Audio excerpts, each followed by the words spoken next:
नमस्कार शेतकरी मित्रांनो, मी डॉक्टर नीलकुमार ऐतवडे, कृषी विकास अधिकारी, जिल्हा परिषद नांदेड। जिल्हा परिषदेमार्फत दरवर्षी जिल्हा उपकर योजनेतून वेगवेगळ्या अनुदानावरती शेतकऱ्यांसाठी योजना आपण राबवत असतो। ह्या योजना वैयक्तिक किंवा गटाच्या माध्यमातून आपण राबवतो। यावर्षी एक नाविन्यपूर्ण योजना म्हणून किसान ड्रोन ही योजना आपण राबवत आहे। किसान ड्रोनच्या मार्फत आपण शेतकऱ्यांना जे शेतामध्ये आपण औषध फवारणी करतो त्यासाठी वेळेची बचत व्हावी, खतांची बचत व्हावी आणि कमीत कमी वेळेमध्ये जास्तीत जास्त क्षेत्रावरती फवारणी करता यावी, पर्यावरणाचा ऱ्हास होऊ नये किंवा जास्त औषध वापरले जाऊ नये यासाठी आपण ही योजना आणलेली आहे।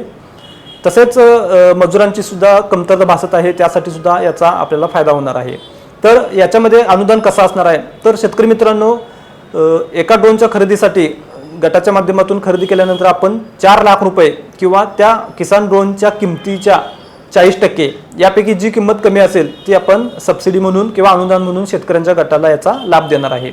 तर यासाठी प्रमुख अटी काय असणार आहेत, तर तुमचा शेतकऱ्यांचा एक गट असणं गरजेचं आहे। मग तो शेतकरी उत्पादक कंपनी असेल, आत्म्याचा गट असेल किंवा महिलांचा बचत गट असेल, तर याद्वारे तुम्ही विहित मार्गाने अर्ज करू शकता। अर्ज करत असताना तुमच्याकडं गटामधील एक सदस्य हा कृषी पदवी किंवा कृषी पदविका धारक असणं गरजेचं आहे, त्यांना प्रथम प्राधान्य देण्यात येईल। तसेच गटातील एका सदस्याचं कृषीचा जो ड्रोन आहे त्या ड्रोनचं चालकाचं प्रशिक्षण एका मान्यताप्राप्त संस्थेकडून झालं असणं गरजेचं आहे, तरच तुम्हाला याच्यामध्ये अर्ज करता येणार आहे। गटामध्ये जे अध्यक्ष सचिव असतील यांचे आधार कार्ड, पॅन कार्ड तसेच गटाच्या नावे तुमचं बँक पासबुक असणं गरजेचं आहे। यापूर्वी कोणत्याही शासकीय योजनेतून ड्रोनचा लाभ घेतलेला नाही असे एक दुबार लाभ न घेतलेले प्रमाणपत्र तुम्हाला सादर करायचं आहे। त्याच पद्धतीने तुमच्याकडं जे ड्रोनसाठी तुम्ही अर्ज केलेला आहे याच्या सर्व अटी तुम्ही पूर्ण केल्या असणं गरजेचं आहे।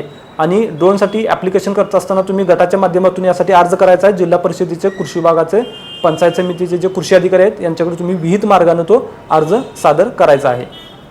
धन्यवाद।